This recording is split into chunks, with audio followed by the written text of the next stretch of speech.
ใครที่ฝากแม่หมอบิวตี้ไหว้คุณจะได้อะไรไปในปี 2569 มาดูกันค่ะกองที่ 1 กองที่ 2 กองที่ 3 เลือกกองไหนคอมเมนต์มาบอกแม่หมอบิวตี้หน่อยค่ะกองแรกนะคะ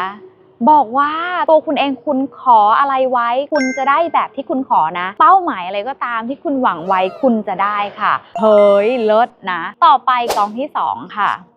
อุ๊ยตาย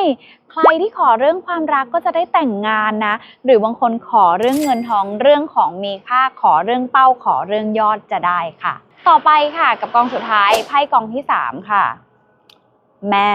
สิ่งศักดิ์สิทธิ์คุ้มครองโชคลาภก็มาใครที่เลือกกองที่ 3เตรียมตัวได้เลยค่ะทั้งสิ่งศักดิ์สิทธิ์ทั้งเรื่องของโชคลาภนี่มาเต็มมาแน่นแน่นอนแล้วรออะไรอยู่อะมาฝากไหว้กับแม่หมอบิวตี้สิคะมีให้เลือกเยอะมากจะเป็นความรักการเงินการงานแก้ชงอะไรมีหมดเลยใครสนใจคอมเมนต์มาฝากไหว้มาเลยจ้ะ